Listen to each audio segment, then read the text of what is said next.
Advancing as a leader means learning to delegate more and more of what feels like your real job, and giving up more and more of that feeling of control. Notice I refer to feelings twice in that statement, which gives us a clue that learning to delegate is largely about learning to manage emotions and balance head, heart, and gut.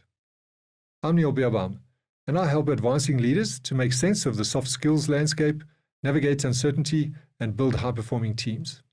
Today, I'll show you what effective delegation looks like and feels like, and how to achieve it. I'll also guide you to explore what your major blocks are to delegating and what you can do to shift them. Let's get into it. When one of my clients had his big aha moment about what effective delegation would look like and what was stopping him, he told me this story. He once had a CEO who would spend hours and even days in his office, doing what appeared to be very little, while everyone else was under pressure.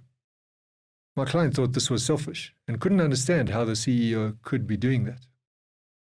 Then one day, the CEO called everyone together and announced a new strategy that over the next few years led to massive growth and resulted in the business ultimately being acquired for a very large sum.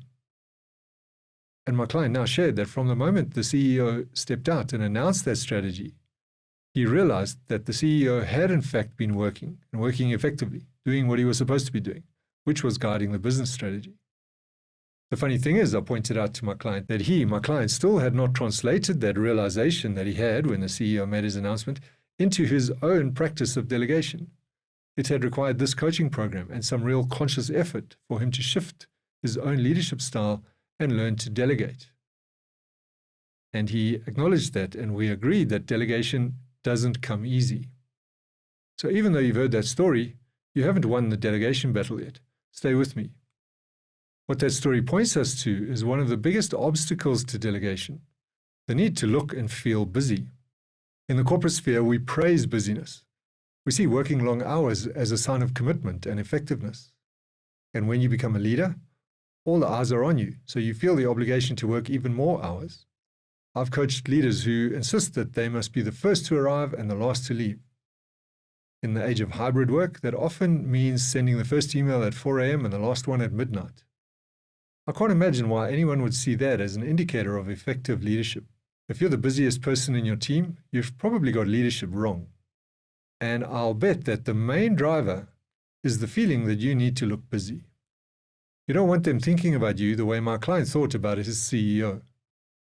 So the first step to effective delegation is to shift that belief, and it probably needs to happen at a feeling level. If you're operating in that way, ask yourself, why? Pause the video and do that now.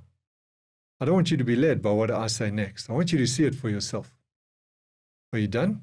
Good. Now, I say that you most likely came up with statements that were about feelings. Something like, I feel guilty, I feel responsible, I feel obligated, I feel it's my duty. And what do we know about feelings? Well, they're based on assumptions. So what are your assumptions that are driving that feeling?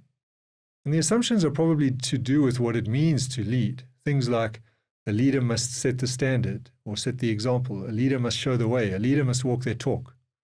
Once again, pause the video and identify yours. Have you got it? Good. Now ask yourself, what would you credibly have to assume instead to allow you to shift that feeling that's standing in your way of delegating and being an effective leader? I'm not giving you any pointers on this one. This work you've got to do for yourself.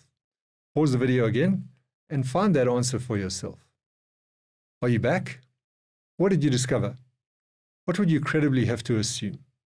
Drop it in the comments if you're willing to. I'd love to hear.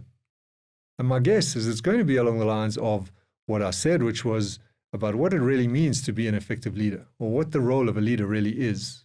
Something like, the role of a leader is to inspire and show the way, rather than the role of the leader is to have all the answers. And your next step is to execute on that, to turn it into a behavior.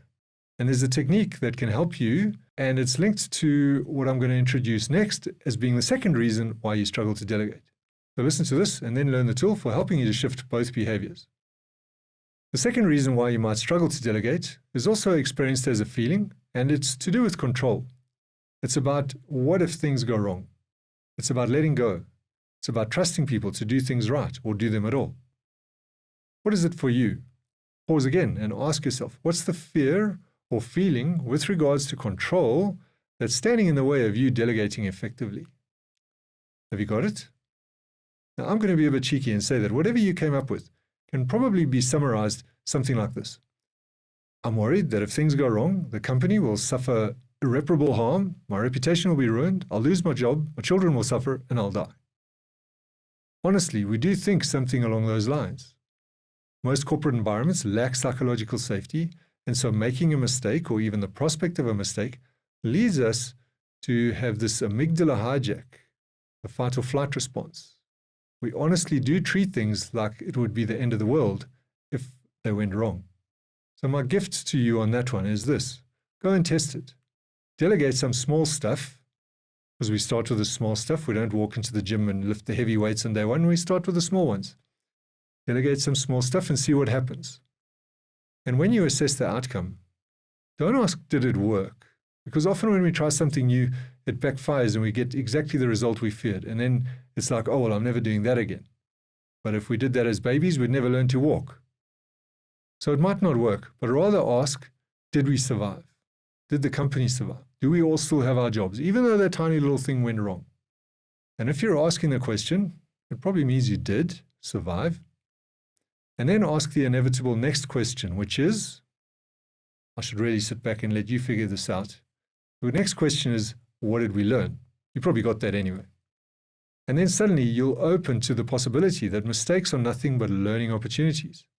And you'll be on your way to delegating effectively. Slowly ratcheting it up to delegating tasks and projects with more and more consequential outcomes. And you can use the same approach that I've just described around experimenting and checking if you survived to the earlier belief as well. So you do it like this. You delegate, you go home early, and you see if everyone really does turn on you or stop performing. And then you find, again, that even if they're uncomfortable or don't like it or complain a little bit, they will learn, and you will learn, and you will all adapt to the new reality. So you might not get the outcome you want, but you will survive, and you will all learn and adapt. And so in both of those cases, what you want to do is you want to try the new behavior, try the delegating a number of times, 6, 7, 10 times, and then start looking at the evidence in aggregate. Well, 7 out of 10 times I'm getting a better result. Overall, these are the better outcomes I'm experiencing. And then you build a case to do it more and more. This is really a core practice for shifting behaviors, especially in the corporate environment where we experience potential mistakes as very threatening. So there you have the two major blocks to delegating effectively. And you've seen that they're experienced as feelings, which sit on top of assumptions, which are about the role of a leader. And you'll see that you use your head to manage your heart in terms of the first one, the feeling guilty, and to manage your gut in terms of the second one, the fear of what could go wrong. Because it's your body, your gut, that senses the danger and sends the signals to the amygdala. And now you don't want to turn this into a head-based rule and miss the real cues from your environment.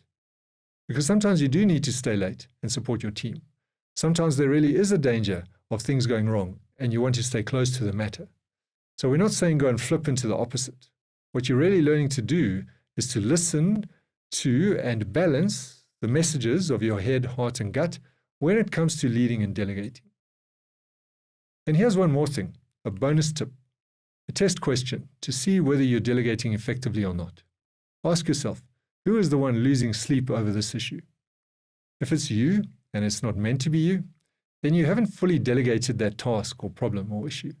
You might have handed out instructions, but the other person isn't feeling it. And in a later video, I'll show you why that's a recipe for mistakes, for things falling through the cracks, when there's not one clear person owning the problem. So for now, be aware that real delegation means someone else losing sleep over a matter and not you. You're watching the Leadership Script, where you learn to embrace the leadership role and write your own script. If you found value from this and want to grow as an effective and authentic leader, make sure you subscribe and also share it with others who you think will benefit. Leave some feedback in the comments about what you've learned from this video and what you'll be doing differently. I'd love to hear it. Also, let me know through the comments what leadership issues you're struggling with that you'd like me to address. Make sure you check out the other videos on this channel. And if you'd like to engage in coaching with me, follow the link to my website or LinkedIn page. Thank you, and remember, leadership is a role, and you write the script.